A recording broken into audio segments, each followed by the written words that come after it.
Pemirsa, adanya pasangan pemilu presiden yang diisi anak muda bisa dilihat sebagai gebrakan atau malah berpotensi komodifikasi politik belaka. Analisanya akan kami bahas bersama dengan pakar komunikasi politik, ada Gun Gun Herianto, dan juga ada Public Affairs Lead Think Policy, ada Tri Lutfi Nugroho. Mas Gun Gun, Mas Lutfi, selamat pagi. Selamat pagi, Mbak Valencia. Baik. Selamat pagi Nah, Mbak Valencia. pagi. Saya akan ke Mas Gun Gun terlebih dahulu. Mas Gun Gun, di survei indikator politik, Anies dan Gibran, keduanya ini unggul di mata penonton. Kalau kita lihat dari usia, Anies paling muda di antara capres lainnya. Gibran juga demikian, paling muda di antara para cawapres lainnya. Nah, keduanya juga bermainnya menyerang di saat debat. Formula muda plus garang. Apakah ini yang disukai anak-anak muda? Apakah sesuai dengan selera anak muda? Oke, ini pertanyaan menarik ya, bahwa mereka meraup simpati, kemudian juga berpengaruh pada persepsi positif ya di kalangan penonton. Menurut saya bukan karena usianya, tetapi karena penampilan di panggung debat yang kemudian memang diperhatikan oleh banyak kalangan. Contoh misalnya Pak Anies, itu di debat capres yang pertama ya itu kan nampak taktis ya, kemudian juga retorikanya, etos patos logosnya menurut saya masuk, termasuk juga dalam banyak hal standpointnya berada dalam konteks misalnya berbeda dengan arus utama keberlanjutan ya, karena Pak Anies mengambil posisi perubahan. Nah, di situ kemudian dalam konteks debat, dialektika itu harus dibangun, salah satunya juga dengan proses keberbedaan standpoint itu menjadi penting gitu ya. Sehingga kemudian dialektikanya akan muncul.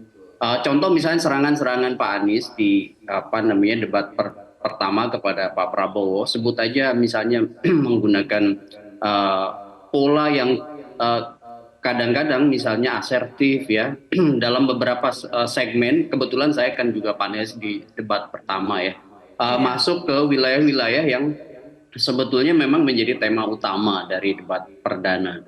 Nah, kemudian juga Gibran menurut saya di debat kedua itu kan banyak bicara taktis ya, teknis ya. Meskipun tentu sebagian kalangan menunggu sebenarnya sebelum debat itu seperti apa artikulasi, seperti apa misalnya keberbedaan seorang Gibran, yang kemudian ada muncul skeptisme pada seorang Gibran, apakah dia mampu membangun yang disebut dengan performa komunikatif ya di debat perdana atau debat perdana dia ya di panggung resmi KPU atau tidak. Nah, ini kemudian kan menjadi semacam rasa ingin tahu yang tinggi, dan itu kemudian memantik perhatian publik. Pada saat dia misalnya tampil di segmen pertama cukup artikulatif ya menurut saya, kemudian masuk ke segmen 2, 3, terutama di segmen 3, 4 itu dia mulai kemudian masuk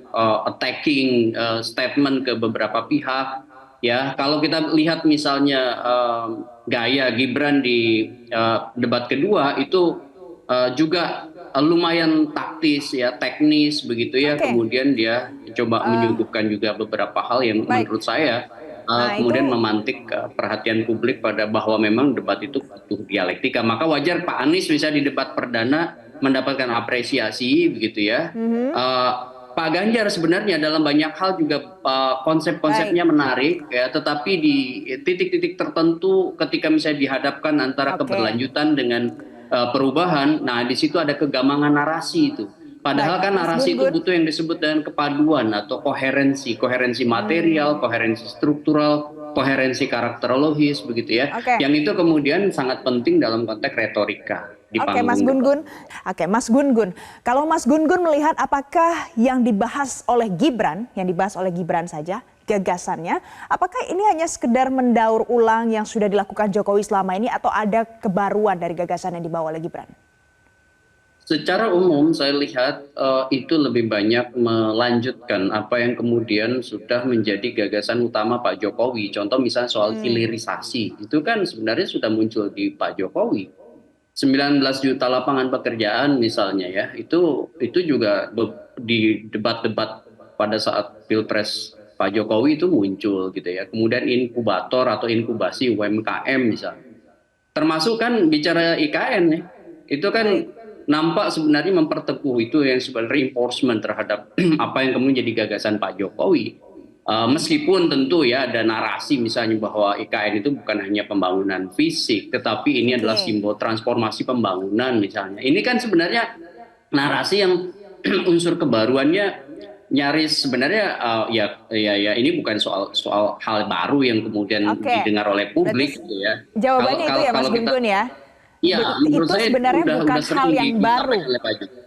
Oke, jadi itu sebenarnya bukan hal yang baru. Jadi tidak hanya masalah daur ulang atau ini baru atau ini isu sudah lama, tapi harus dilihat ya ada bisa menyelesaikan masalah yang ada sekarang atau tidak. Tapi Mas Gun-Gun, Mas Lutfi jangan kemana-mana pemirsa. Jelajahi cara baru mendapatkan informasi. Download Metro TV Extend sekarang.